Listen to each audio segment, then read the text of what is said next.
Mówiła mu, że krowa.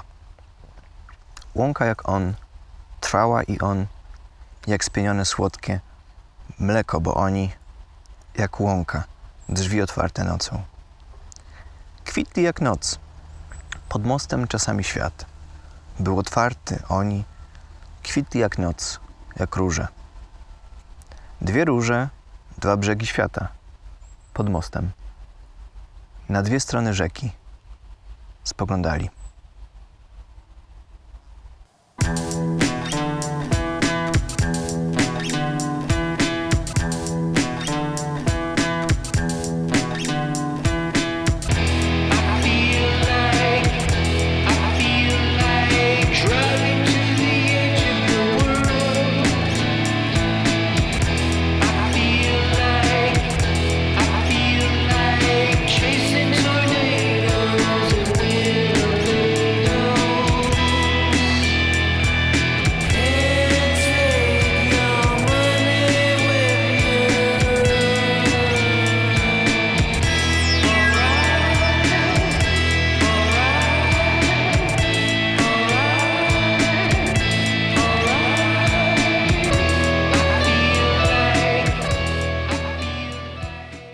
Niedawno został stan wojenny zakończony, czasy były bardzo ponure, biedne, szare. Dla mnie chyba najmniej ciekawe czasy w życiu, jakie pamiętam, czyli właśnie czasy późnego Jaruzelskiego aż do 89-90 roku. To były po prostu czasy bez nadziei. Nie wiem, skąd myśmy tę nadzieję odnajdywali. Założyliśmy koło polonistów, gdzie najliczniejsza była sekcja twórczości własnej. No i w ten sposób powstały kartki jako biuletyn przepisywany na maszynie. 2 strony, czasem 4.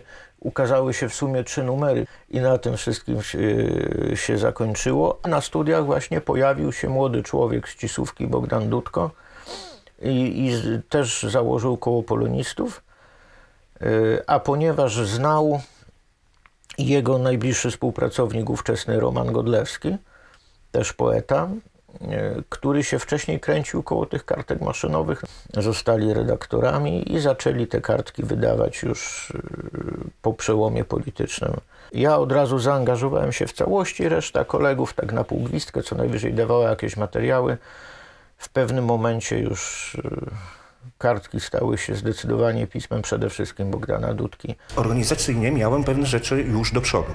Nie musiałem się starać o żadną rejestrację i tak dalej, bo po prostu tytuł miałem już zarejestrowany. A że była taka przemożna chęć wydawania pisma, no to się zaczęliśmy w to bawić. Na początku ono tak naprawdę było związane wyłącznie ze środowiskiem studenckim, to głównie polonistyki. No i to były różne teksty, najczęściej taka trochę zabawa słowem. Znalazłem muzę. Siedzimy sobie w Odeonie i pijemy trzecie piwo. Jesteś moją muzą, mówię do niej. Zajebiście. O niczym innym nie marzyłam. Na samym początku, to w związku z tym, że to byli w większości nasi znajomi, no to po prostu na takiej normalnej, koleżeńskiej zasadzie, że no to przynieś swoje teksty, to przynieś swoje rysunki. Lopez Mausere zmarł na cholerę. Jackowi podsiadło, serce wysiadło. Za duże je miał, od środka go zjadło. Świetlickiego Marcina wykończyła rodzina, zaś Zigiego Stardasta do zębów pasta zatruła. Skonał w bólach. Największym poetą jestem zatem ja, Koronkiewicz Wojciech Maria. Wojtek zna kartki od samego początku, ponieważ on ze mną mieszkał w akademiku. Życie kartek toczyło się przede wszystkim w knajpach. Byliśmy studentami, więc mieszkaliśmy w akademikach. Część już była dorosła, część pracowała, ale przede wszystkim spotykaliśmy się w knajpach, tam zawsze były zebrania redakcyjne i tam obchodziliśmy wszelkie święta i wszelkie promocje kartek właśnie były. Wasze zdrowie. Połączone po prostu z birbanstwem. I zaprowadziłem go do Notu, gdzie się wtedy spotykali cała śmietana miejska. Literaci, degeneraci, artyści, studenci, jacyś mecenasi. To po prostu friki białostockie. No i tam poznałem Bogdana z Jankiem Turonkiem, z Tomkiem Olchanowskim, z Arnoldem Toczyskim, z Włodkiem Kierusem. I oni się już potem wszyscy pojawiają właśnie w tych kolejnych numerach. No i w kolejnych numerach już jest więcej Białegostoku, już jest więcej po prostu literatów, wariatów, tak? Trochę degeneratów, nie? Kawiarnia. Przede wszystkim musi być kawiarnia. Wydaje mi się, że to jest klucz dla środowiska, które jest kluczem. Kluczem dla środowiska powstania jest miejsce. Czyli musi powstać kawiarnia, w której ludzie twórczy, artystycznie tacy zainteresowani twórczością artystyczną będą mogli i chcieli się spotykać. Przychodzi taki czytelnik warszawski, no nie wiem, piwnica pod Baranami, no to jakoś to musi być miejsce chyba. I bardzo szybko wszedłem w to środowisko. Jakoś tak się z Jankiem Turonkiem, z Wojtkiem Korunkiewiczem, z Arnoldem Toczyskim i właśnie z Kirejem. A Kirej wtedy studiował w Lublinie. No i się też pojawiał w nocy. Poznaliśmy się w nocy. No, był takim miejscem zbornym. Cudowna pani Celina, która traktowała nas jak takie małe dzieci wówczas, dbała o nas, no i była fantastyczną kelnerką przede wszystkim. Było nas 3. Był Jaś Turonek, był Tomek Olchanowski, no i ja się z chęcią z nimi zawsze zabierałem, dlatego, chociaż ja byłem tym bałwanem największym wśród nich, ale taka metafora po prostu. Hajży wie swobodne o Własie. Ten okrzyk powinien rozbrzmiewać w każdej polskiej chacie. Korzenie wielkiej rodziny słowiańskiej sięgają głęboko w twardą glebę historii. Z niej czerpie soki odrodzony naród owłaski i w zjednoczyciela braci się przepoczwarza. Chatę polską wymyśliliśmy ze świętej pamięci Jerzym Nachiłą. Zygfryd Nożyc to byłem ja, ale później Jurek też używał tego pseudonimu i pisaliśmy na przemian, a wyceniane było na nas obydwóch, także w sumie to nikt nie wiedział, jak to tam było do końca, kto napisał co. To była raczej próba absurdalnego śmiechu z wykorzystaniem pewnych elementów lokalnych. A więc Towarzystwo Straży Kresowej było niby wydawcą tej chaty polskiej. Używaliśmy tam, zwłaszcza używałem języka zbliżonego do białoruskiego, ale tak naprawdę wymyślonego. Choć nie tylko oczywiście, od czasu do czasu. Używałem różnych form, ale to była po prostu zabawa. Z Zawęgła, rubryka rażąca pociskami z Zawęgła, służąca do zwalczania urojonych przeciwników politycznych i niepolitycznych. Rechory nieudały, nowy młody sublokator hrabiny Emalii Łubin-Kruchlańskiej ostatnio powrócił w domowe Pielesze w stanie upojenia alkoholowego. Doszło do scysji. Łomotał się po klatce schodowej jak ochwacony koń, powiedziała pani hrabina dziennikarzowi Chaty Polskiej, a następnie żądał tołkanicy i zacierek. Na mnie nawet nie spojrzał, chociaż ze snu obudził nieszczęsną.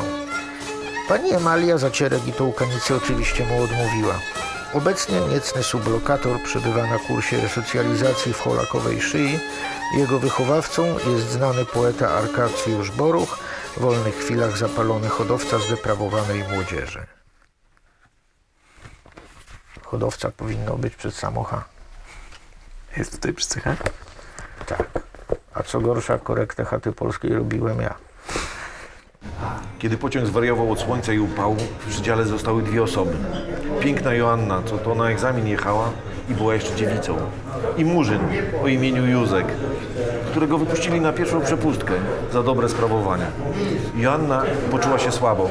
Po lewej nodze spływała wąska stróżka czerwonej krwi. Mam okres, szepnęła, a Józek, nie wiedząc czemu, nadstawił swą czapkę żołnierską i począł ową krew gorącą do czapki zbierać. A krew płynęła i płynęła Joanna, oparła się o okno, zaś Józek poczuł, jak płynie. O!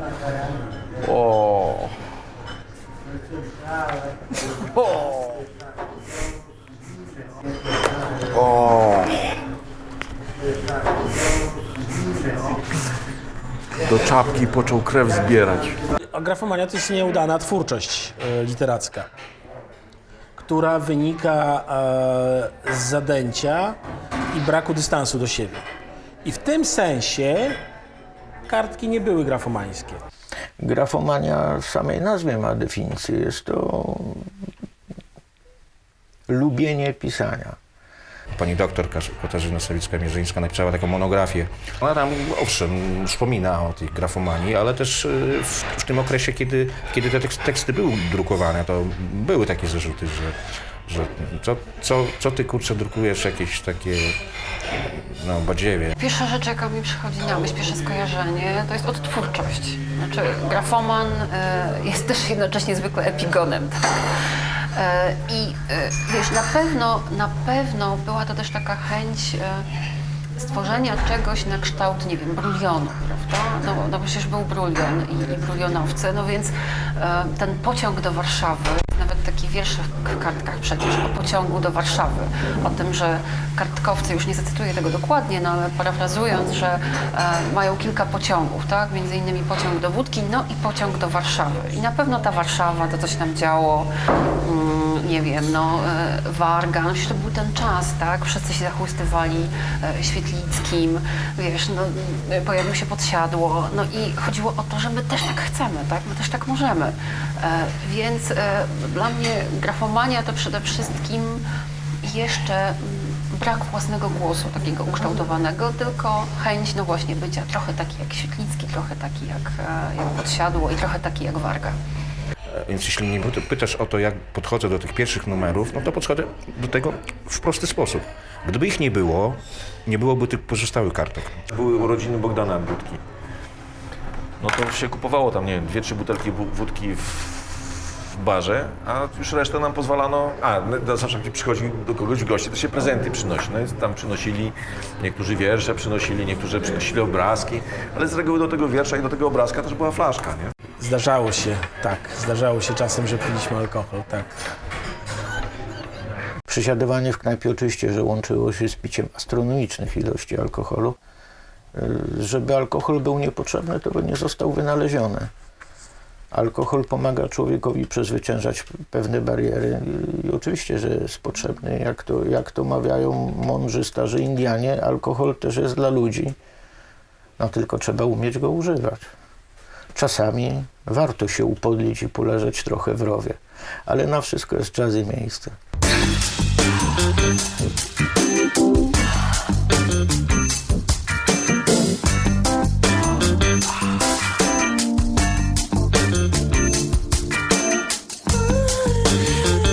Z kartkami tak jak z życiem.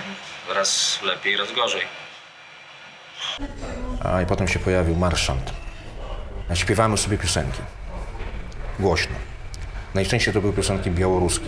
Wtedy też zaczęły tam przychodzić nasze przyjaciółki Białorusinki, głównie z tygodnika Niwa. No, nie zdarzało się, tylko tam się bywało, bo bycie w marszandzie było wpisane w styl życia.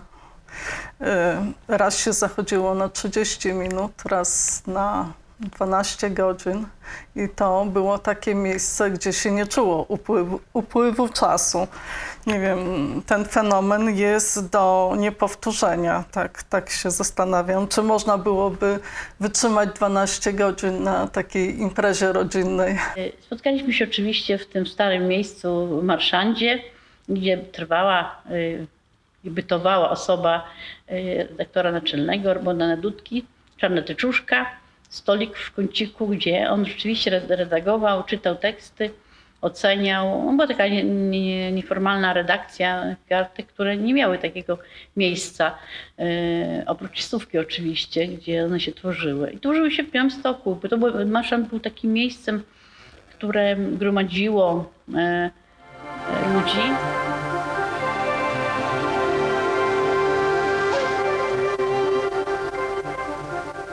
Kartki. Pismo literacko-artystyczne wydawane od 6 lat w Białymstoku. Kartki to spotkanie literatury, plastyki i fotografii, sztuk werbalnych i wizualnych, słowa i obrazu. Pismo kipi od ciekawych pomysłów, szuka własnego miejsca między tradycyjnymi a nowoczesnymi gustami artystycznymi. Publikuje teksty twórców należących do różnych generacji i środowisk. Kartki nie mają swej stałej siedziby, dlatego rozmowa z redaktorami odbyła się w kawiarni. Pomysł powstał na początku lat 90. w środowisku studentów białostockiej polonistyki, ale prawdziwa historia sięga jeszcze trochę dalej, bo pod koniec lat 80. już były próby wydawania takiego pisma, niestety no, z prostych względów, znaczy z problemów z cenzurą. Wtedy to pismo nie mogło się ukazywać. Przygotowujemy taki jakby specjalny numer kartek, w dużej mierze poświęcony współczesnej literaturze i sztuce białoruskiej. Coś, czego w Polsce do tej pory właściwie nie było. 97 rok pojawia się jeden z najlepszych numerów kartek, tak myślę, w historii, czyli ten, który jest prezentacją twórczości młodych Białorusinów, tych już z drugiej strony granicy, czyli to się układa w taki bardzo logiczny ciąg. Nie wiem, na ile oni robili to świadomie, na ile to były intuicje, na ile właśnie spotkanie konkretnego człowieka owocowało zainteresowaniem się danym tematem, czyli jak Sokrat Janowicz opowiada o tym, jak to jest być Białorusinem, no właśnie, no to może zobaczmy, jak to jest być Białorusinem po drugiej stronie granicy. Więc wydaje mi się, że to był taki strzał w dziesiątkę.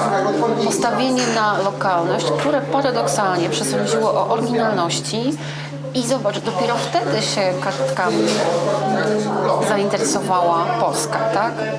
Wiesz, bo wywiad z Kasią Nosowską, super, ale on się może pojawić wszędzie. A wywiad z Sokratem Janowiczem, no to jest, wiesz, coś, co jest nasze i co budzi zainteresowanie. Ja bardzo lubię być atakowanym, bo każdy atak sprzyja szarym komórkom. Człowiek zaczyna myśleć. I ja już dawno temu zauważyłem, że bardzo piękne kobiety czy bardzo piękni mężczyźni są na ogół o wiele głupsi, bo po prostu ich nic nie mobilizuje do wysiłku. Kobiety są adorowane, opiękniejsi królowie są rozchwytywani, prawda? Oni nawet nic nie czytają. A czytanie jest, no po co? A czytanie jest podstawowym warunkiem rozwoju umysłowego. Brzydkie kobiety są bardzo inteligentne, chociaż one mnie mniej interesują. Ale ja nigdy tyle nie napisałem książek, no pewnie dobrych, ja uważam, że dobrych, aniżeli wtedy, kiedy dostawałem w kość. Funkcjonuje na громадянских основах. Это czasopis, jaki nie ma постоянного реєстру, так сказать, в фирмах, які дають на это гроші. I on realizується tutaj громадянськими силами осереддя artystycznego, mastackiego осереддя Białostoczni. I to вельми добре świadczyć o żywotności i осереддя, i o żywotności problematyki pogranicza i o wprawdzie wielokulturności Białostoka. Jak się objawił prorok, czyli Pawluczuk, no. Wysłał go ojciec, żeby popasł konia na błoniu za stodołą. No ale okazało się, że zamiast konia to przyprowadził krowę do domu wieczorem. No to uznali, że on się nie nadaje do niczego. No, szewcem, krawcem nie będzie, no bo nawiedzony, więc zostanie uczonym. No i został uczonym. No, z Panem Bogiem gadał. Bardzo mi się ta ballada udała. Włodek ją miał na Wydziale Socjologii w swojej gablocie. No, studenci przychodzili i czytali, się zaśmiewali. W pewnym momencie się postanowiły trochę sprofesjonalizować. Pojawiła się taka redakcja, edytorzy, nie wiem, tam chyba Kiełczewski, Brysacz, którzy chcieli zrobić z tego pismo takie na poważnie. Można powiedzieć, że nabieramy pewnego rodzaju dojrzałości i wydaje mi się, że ta właśnie dojrzałość w kartkach zaczyna się pojawiać. Moja przygoda z kartkami zaczęła się w 1997 roku, dokładnie to pamiętam. Wiedziałem o istnieniu tego pisma. Na początku niespecjalnie mnie ono interesowało, ale potem okazało się, że zmieniło swój kształt, stało się takim ciekawym, młodoliterackim pismem i pomyślałem sobie, że Jako pracownik uczelni dobrze byłoby, żebym od czasu do czasu coś tam napisał na tematy związane z ekologią. No i kartki stały wśród takich pism jak Pracownia, która była wydawana w Ostrołęce, jak Kresy lubelskie, no i kartki. One urzekały formatem i rozmachem. Tamte pisma były zgrzebne takie, bez kolorowych zdjęć, czarno-białe, trochę poezji, a kartki były takim czymś ekskluzywnym. Piękne, kolorowe okładki i to po prostu wabiło. Wabiły oprócz kolorowej, pięknej okładki nazwiska jak Natasza Gerka, jak Izabela Filipiak, Andrzej Stasiuk, potem Jacek Podsiadło i to te nazwiska były przez jakieś tam ileś numerów. Bo urzekło mnie w tym piśmie też to, że na prowincji można zrobić coś, czym się można zachwycać w stolicy. Jakby cały czas we mnie ta prowincja siedzi i cały czas to jest takie powieszanie kompleksów z udowadnianiem, że też można coś zrobić fajnego.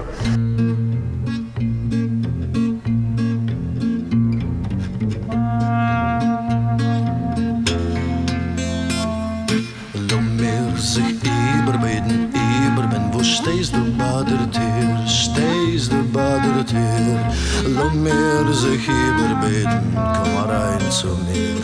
Laat meer zich überbeten, kom maar rein zu mir.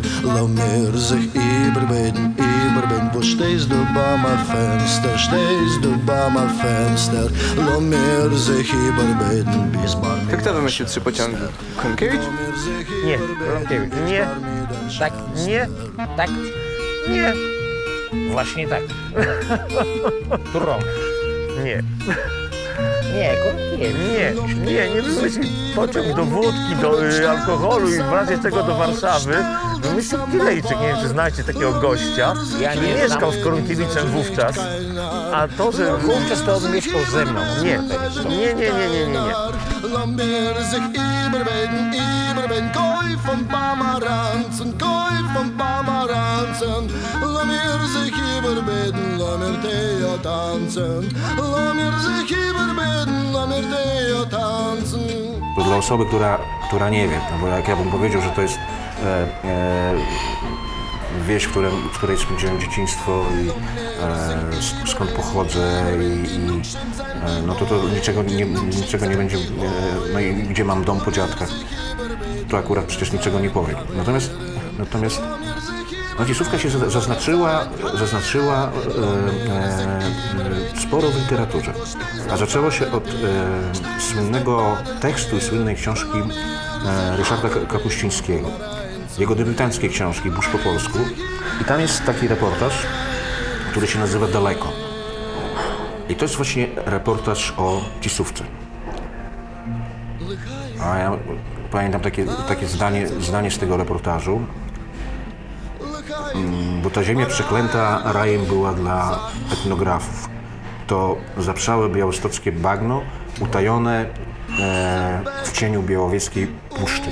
Gdzieś w widłach Narwi i Świsłoczy i ta Cisówka także.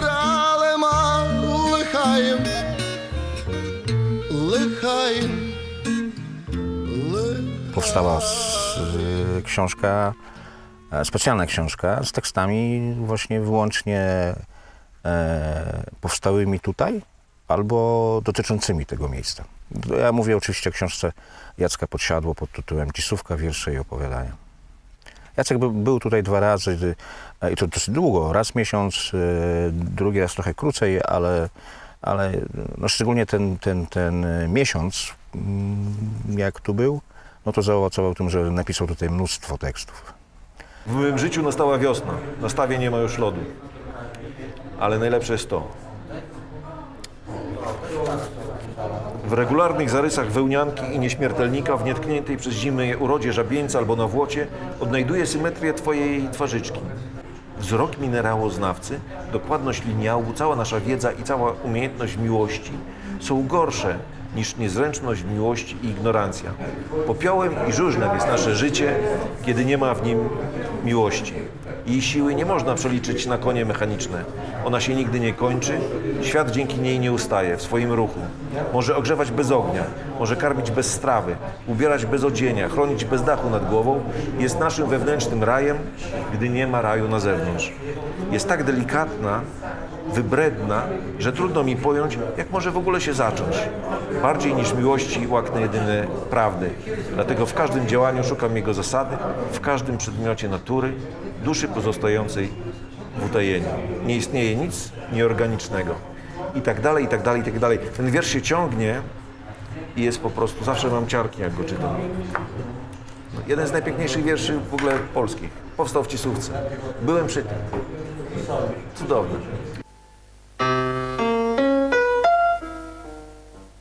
Dobry wieczór. Witamy w Pegazie. Grzegorz Dyduch i Marcin Świetlicki.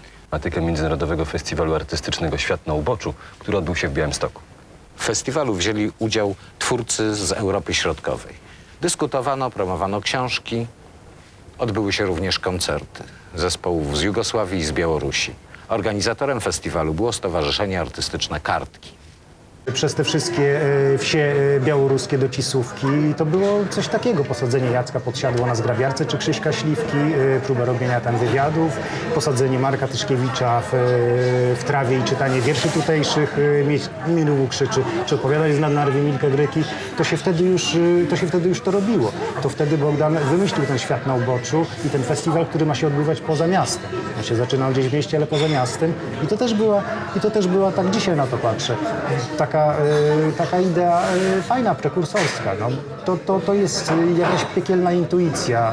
Tak jak mówię, albo zespołu, albo Bogdana, nie wiem, kto wymyśla poszczególne elementy, natomiast suma dawała rzeczy niezwykłe. Suma dawała rzeczy, do których ludzie wracają po 20 latach. Teraz wszyscy się chwalą, że wymyślają festiwale slow i tak dalej. No to było 20 lat temu. Miejsca, z których my wszyscy pochodzimy, są jakoś, powinny być dla nas bardzo istotne. I dla mnie jest to miejsce bardzo istotne.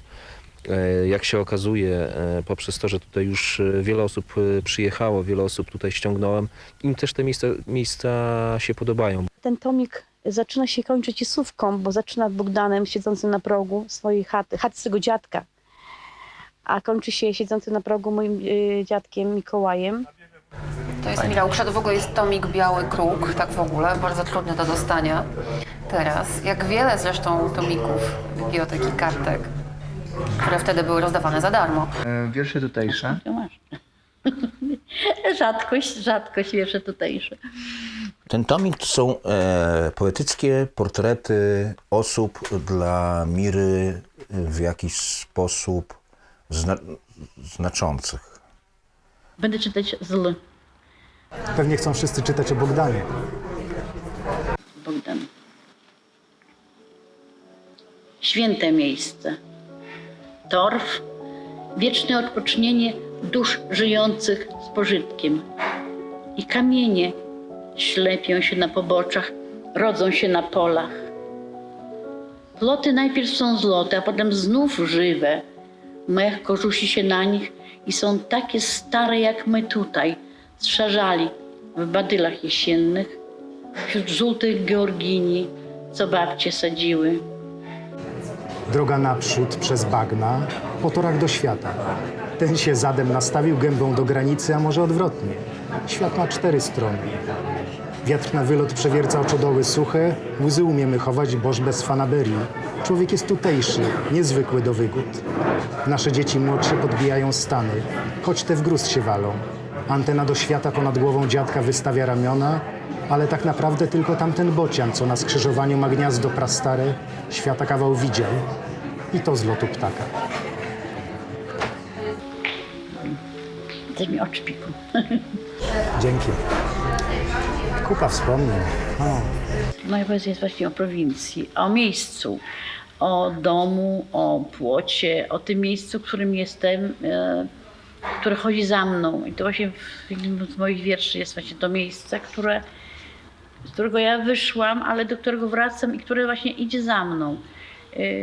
Ma się takie prawdziwe, szczere, zapomniane i wiecznie trwające.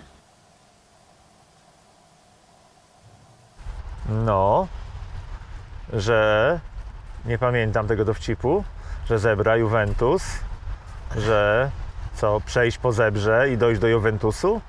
Nie. Jak to było? Jak to było? To był koń i zebra Czym się różni koń od zebry? Coś takiego. A, nie pamiętam. Nie pamiętam tego. Ale mogę zadzwonić do Mieta i zapytać go. Natychmiast. Możesz? No, no problem.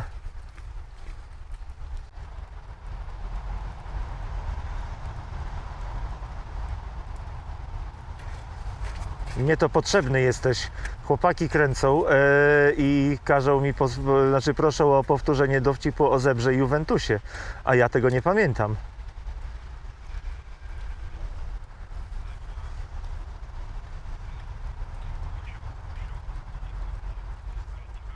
No.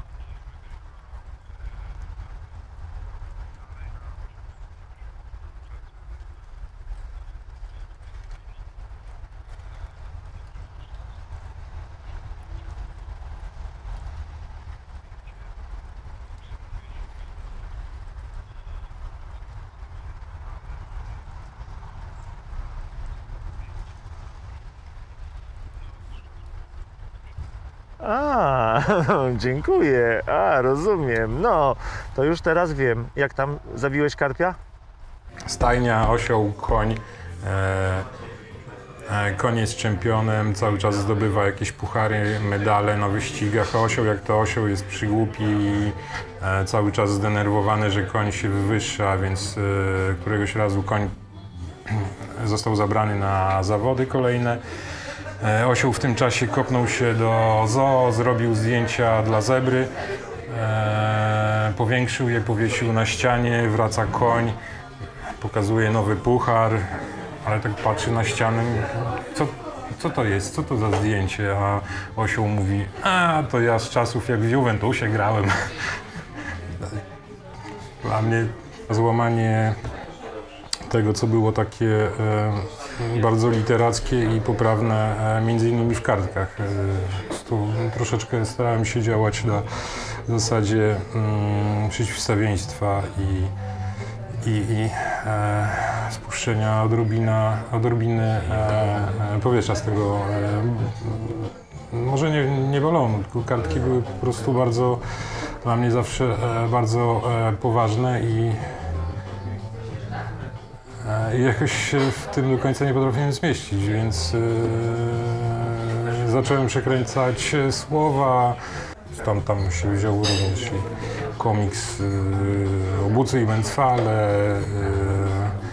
o tym, że są to fajne głupki, które bardzo niepoprawnie mówią i niepoprawnie prowadzą swoje życie.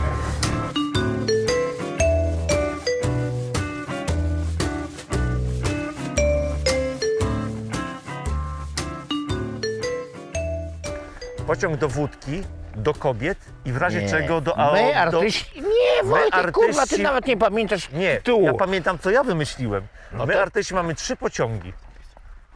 Mamy pociąg do wódki, do kobiet i w razie czego do Warszawy. Tak to brzmiało. Ale tak jest jeszcze dopisek.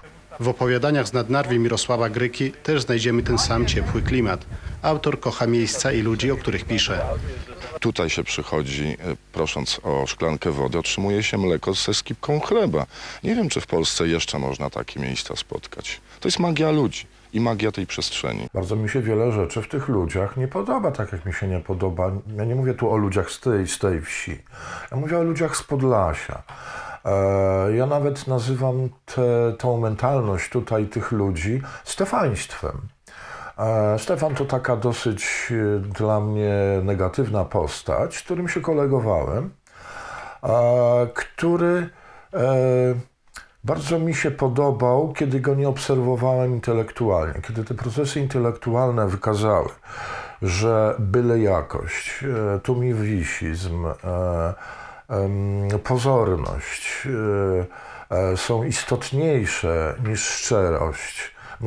Bo mówiłem, nie powiedziałem tego, mówienie półprawd. Tu się nie kłamie, tu się nie mówi całej prawdy. I to jest pewien rys charakteryzujący wszystkich ludzi prowincji. Oni się nauczyli ukrywać swoje myśli, ukrywać swoje prawdziwe odczucia, bo jest to wyśmiewane, to jest oczywiście od razu krytykowane, naganiane wręcz w niektórych przypadkach. W związku z tym jest ten etos zamykania się w kłamstwo. Urodziłem się w niewłaściwym dla siebie czasie. Albo 50 lat za wcześnie, albo za późno. Akurat w momencie, gdy wieś chyłkiem wchodziła do miasta, nienawidząc samej siebie, upadlając się. Gdzie jest moja prywatna mała ojczyzna? Nienawidzę Białegostoku. Zawsze wracam do niego z niechęcią. W ogóle brzydzą mnie duże ośrodki. Warszawa wzbudza we mnie paranoiczne uczucia. Białystok zniszczył moich ludzi. Zdegenerował, rozpił, złajdaczył. Wiocha została zniszczona, wessana przez wielkie miasto. Od Sokółki po Gródek na przykład zostały tylko 2 podstawówki. 300 000 mieszkańców Białegostoku to połowa ludności regionu. W Białymstoku nie da się normalnie rozmawiać. Ludzie boją się mówić w swoim języku. Jest to sytuacja typowo chłopska, nie narodowa. Każda rodzina na wsi myśli, żeby wyjechać do miasta, żeby uciec od roli, od wioski do Polaków. Rodzice szykują dzieciom życie w mieście, uczą polskiej mowy, walczą o dobrobyt. Nie, ja się wcale nie dziwię. Ja to rozumiem.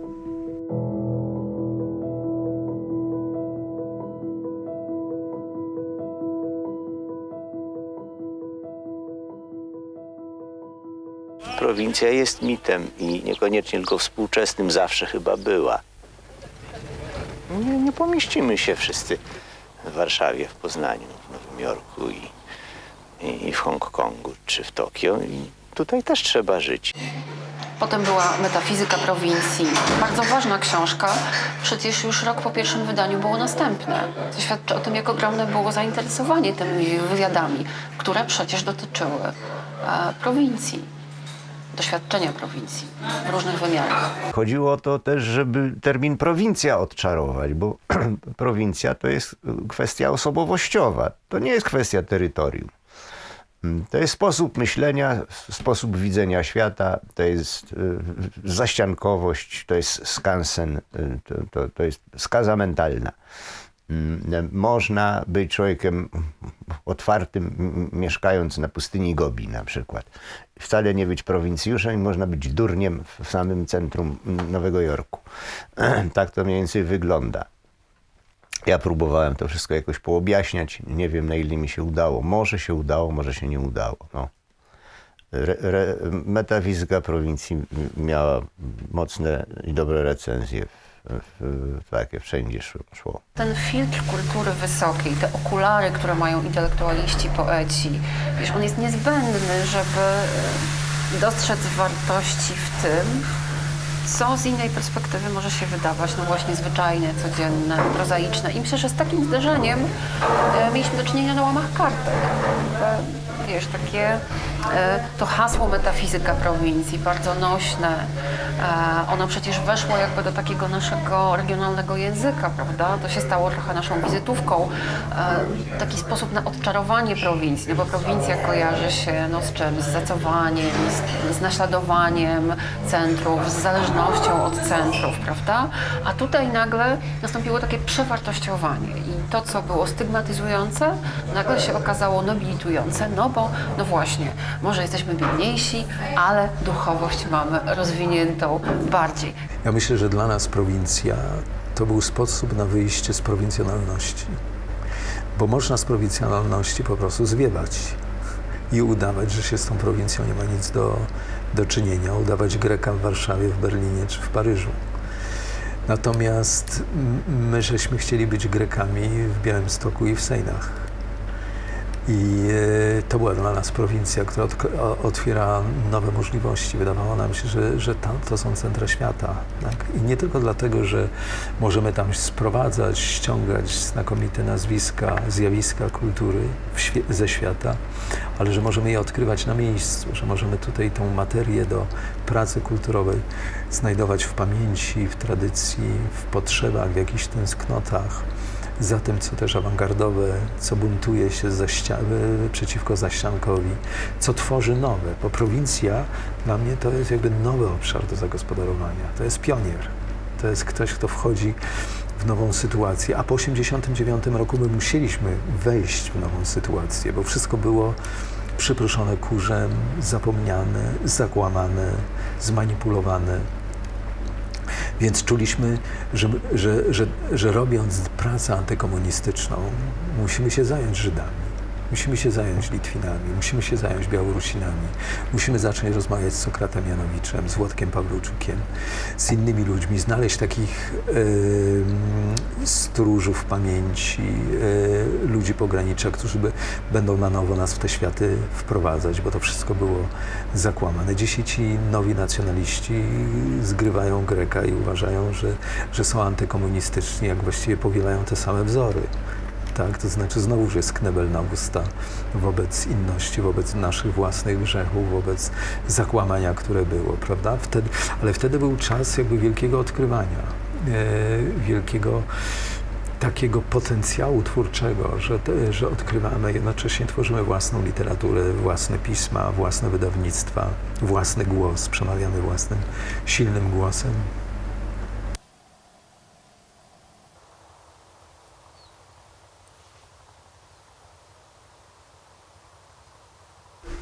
Roślino czasu,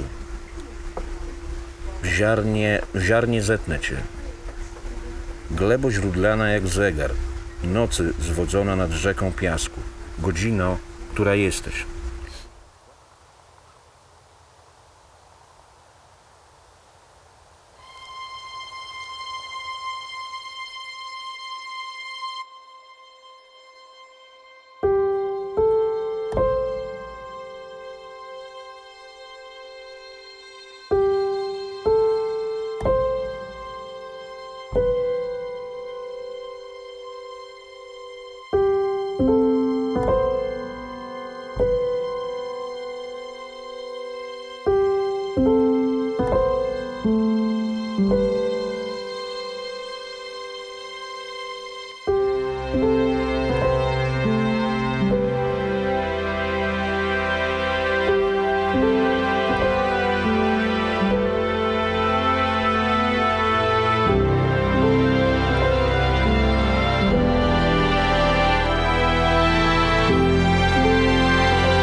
Pojechałem do Stanów, nie? I poleciałem do Stanów w październiku, 11 października, a wróciłem w marcu. Jak wylatywałem do Stanów, to w Marszandzie siedział Bogdan, Jurek i Michał. I jak wróciłem, to siedział Bogdan, Jurek i Michał. Siedzieli w tym samym składzie po prostu, nie? I ja w tym czasie byłem w Nowym Jorku, gdzieś tam na Florydzie, w Chicago, w Bostonie, po prostu przeleciałem po prostu, wiesz. A jak wróciłem, to po prostu oni byli w tym samym miejscu, nie? I to z jednej strony było zabawne takie, znaczy trochę też żenujące, nie? Że po prostu siedzą. A z drugiej strony też miało w sobie taki urok, że choćby świat się walił, to zawsze Bodek siedział w Marszandzie, nie? Bo tak też to często wyglądało właśnie, bo stolik był naprzeciwko wejścia i sobie szedłeś, to tak jak, nie wiem, jest ratusz, jest pomnik Piłsudskiego, jest kościół Farny, jest knajpa Marszant i jest Bogdan Dudko, można spokojnie oprowadzać wycieczki, po prostu wiesz, kiedy się knajpa otwierała, to Bodek już tam siedział, listy przychodziły przecież tam. Redakcja kartek, kawiarnia Marszant, nie? Białystok. I dochodziły. Także, no, człowiek podróżował i zawsze wiedział, że ten ratusz stoi, a Bogdan jest w redakcji. Nie? Jak brzmiało pytanie, bo się pogubiłem.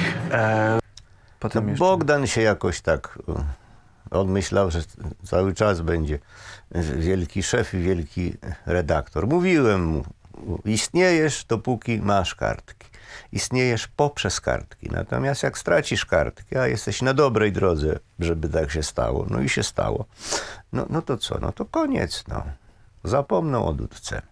No i zapomnieli, Generalnie rzecz biorąc, kartki się skończyły, bo się musiały skończyć. To jest chyba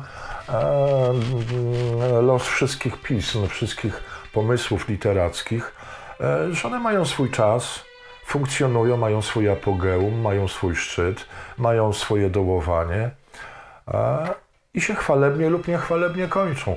Myślę, że kartki zostawiły po sobie mocny ślad. Nie ma marszanda, nie bardzo wiem, gdzie panowie pijają, więc trudno mi ich namierzyć. Ja myślę, że ten czas też się skończył. Takiego szukania kleju środowiskowego w imprezach alkoholowych. Kartki to dla mnie są miłym wspomnieniem. Są także i pewną wartością, która, mam nadzieję, jest ważna nie tylko dla mnie. Nie chciałbym, bardzo nie chciałbym, żeby kartki stały się taką trywialną legendą na zasadzie, że siedziało iluś tam ludzi w marszandzie, próbowali najróżniejsze spirytualia i przy okazji pisali pismo. To był o wiele głębszy projekt, przynajmniej z mojej perspektywy był o wiele większy. I myślę, że z perspektywy nas wszystkich był o wiele głębszy. I to było też i tak, że my robiliśmy to pismo niezależnie od środowiska. Czasami chwilami niemalże wbrew środowisku, bo zdarzało się, że było tak, że jak byliśmy pismem lokalnym, to narzekano, że jesteśmy lokalni.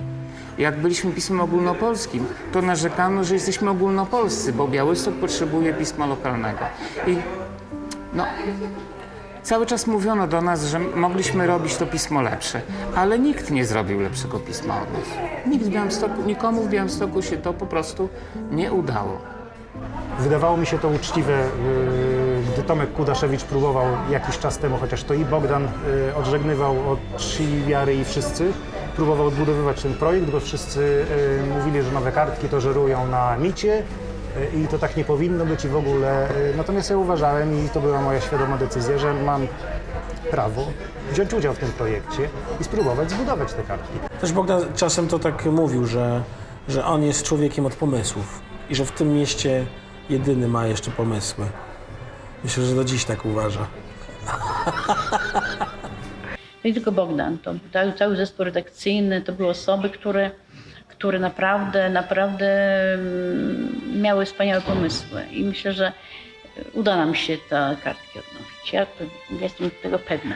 Tutaj w tym regionie jest wielki potencjał i jeżeli znajdzie się taka osoba